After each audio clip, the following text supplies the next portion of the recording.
बात करते हैं दूसरी मूलभूत बुनाई की। दूसरी मूलभूत बुनाई है ट्विल बुनाई। इस बुनाई में वस्त्र की सतह पर तिरछी रेखाएं प्रदर्शित होती हैं। ये रेखाएं बाईं अथवा दाईं दिशा में मोटी अथवा पतली या दोनों हो सकती हैं। इसके अतिरिक्त इन तिरछी रेखाओं से भिन्न भिन्न नमूने भी बनाए जाते हैं। विभिन्न प्रकार की ट्विल बुनाइयाँ या ट्विल बुनाई के व्युत्पन्न निम्न प्रकार से हैं। पहली देखिए, पहली ट्विल बुनाई कहलाती है रेगुलर ट्विल बुनाई। इस बुनाई में नियमित अंतराल पर पतली अथवा मोटी रेखाएं बनती हैं।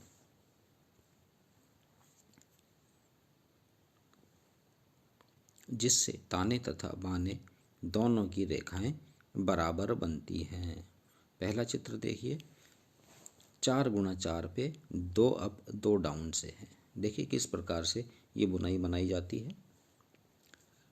पहली पंक्ति, ताने की पहली पंक्ति जब बनाने प्रारंभ करते हैं तो पहले निशान के दाईं तरफ वाला खाली छोड़ के फिर इसके ऊपर वाले बाने के धागे से ये बुनाई बनाई गई है। देखिए अब 2 अप 2 डाउन किस प्रकार से बनाया है इसको हमने।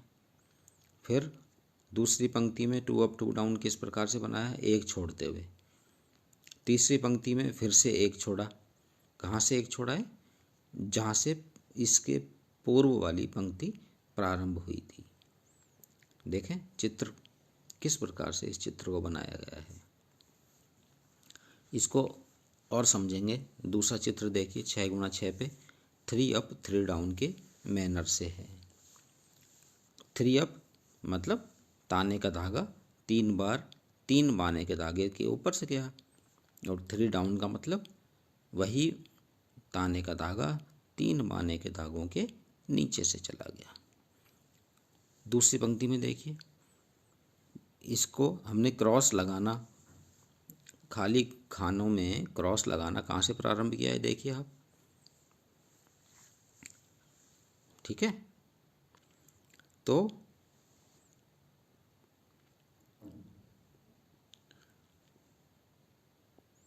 ये वाला हिस्सा हमने खाली छोड़ा, फिर इसके ऊपर से वापस वही 3 अप 3 डाउन का मैनर ले आए। तो 3 डाउन कैसे हुआ है, यहाँ पर देखिए, यहाँ पर एक, यहाँ पे एक, और यही यहाँ पे नीचे आ जाइए आप, नीचे एक। ठीक है ना। इसी प्रकार से अगली पंक्ति में देखिए, जहाँ से ये दूसरी पंक्ति प्रारंभ हुई थी इसके बगल में ये वाला खाली छोड़ा और फिर हमने 3 अप 3 डाउन बनाया। अगली पंक्ति देखिए, ये वाला हिस्सा खाली छोड़ा और आगे हमने 3 अप 3 डाउन बनाया। इसी प्रकार से ये 6x6 के ऊपर 3 अप 3 डाउन की रेगुलर ट्विल बुनाई बनकर तैयार हुई। दिखाई दे रही है इसमें तिरछी रेखाएं। देखिए तिरछी रेखाएं बाएं कोने से दाहिनी तरफ जाती हुई दिखाई दे रही हैं, ताने की धारियां।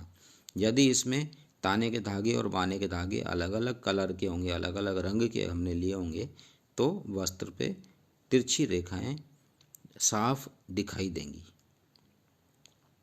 इस बुनाई के अन्य उदाहरण भी हम बना सकते हैं।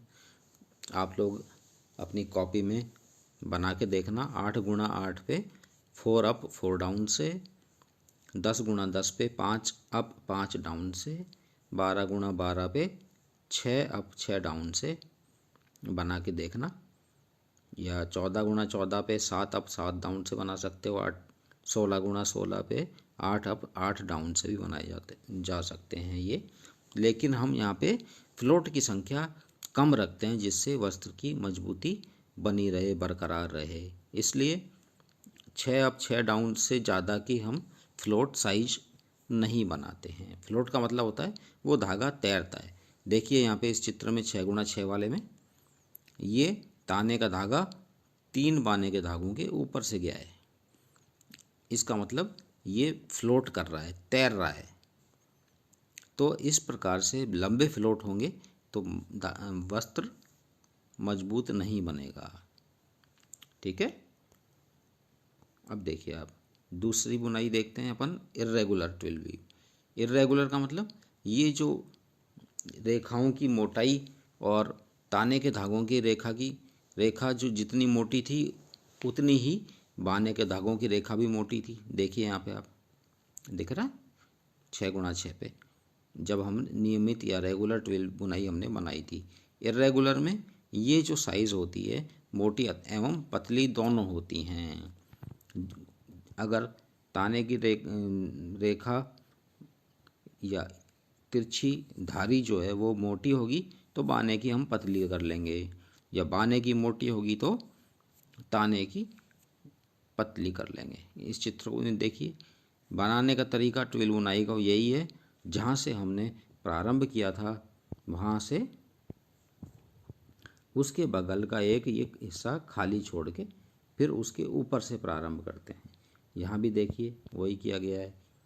ठीक है। इस चित्र में भी देखिए, यहाँ से फिर अगली पंक्ति, यहाँ से अगली पंक्ति, यहाँ से अगली पंक्ति, यहाँ से, देख रहे हैं आप। इस प्रकार से ही ये काम करता है। अब यहाँ देखिए पहला चित्र 3x3 पे 2 अप 1 डाउन से बनाया है हमने। दूसरा चित्र 4x4 पे 3 अप 1 डाउन से बनाया है। और तीसरा चित्र 6x6 पे 4 अप 2 डाउन से हमने इसको बनाया है। तरीका बनाने का वही है, केवल अंतर क्या आ जाएगा धारियों की मोटाई में। अगर ताने की धारी मोटी है, जैसे यहाँ पे देखो ये इतनी मोटी ये ताने के धागे की धारी है, जबकि बाने के धागे की धारी हुई ये, दिखाई दे रही है आपको। अब हम अगले व्युत्पन्न की ऊपर चलते हैं। अगला व्युत्पन्न है दाई ट्विल।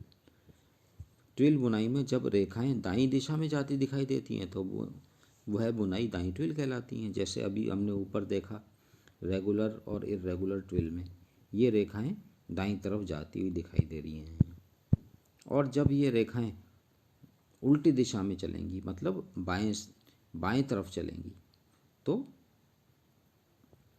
ये बुनाई लेफ्ट हैंड ट्विल कहलाएगी। देखिए अब इस चित्र में दिखाई दे रही, इस चित्र में आप देखो ये जो रेखाएं हैं, ये जो धारियां हैं, इनकी दिशा देखिए अब उलट गई ना, ये दिशा ऐसे, ये वाली दिशा देखिए आप उल्टी दिशा में जा रही है। तो जब ये इस तरह से धारियां चलेंगी वस्त्र में, मतलब दाहिने निचले कोने से प्रारंभ होंगी ये रेखाएं। ये बुनाइयाँ दाएं तरफ से प्रारंभ होती हैं, यहाँ से इस जगह से प्रारंभ करेंगे हम, यहाँ से प्रारंभ करेंगे। इसके बगल वाला खाली छोड़ा, फिर यहाँ से शुरू करी, इसके बगल वाला खाली छोड़ा ये वाला, फिर इसके ऊपर से शुरू करी। तो इस प्रकार जब हम इस बुनाई को बनाना प्रारंभ करेंगे तो ये जो रेखाएं होंगी, ये जो ट्विल बुनाई की जो खास बात होती है, तिरछी रेखाएं, ये अब बाईं तरफ चलती हुई दिखाई दे रही हैं। ऐसे ये दिखाई दे रही हैं आपको। अच्छा, ये रेखा ताने की है और ये वाली है ये बाने की रेखा, ये वाली। ठीक है। तो ये 4 हमने ट्विल बुनाई के व्युत्पन्न जाने, रेगुलर, इर्रेगुलर और लेफ्ट हैंड ट्विल और राइट हैंड ट्विल। ठीक है। अगले व्युत्पन्न अगली क्लास में हम समझेंगे।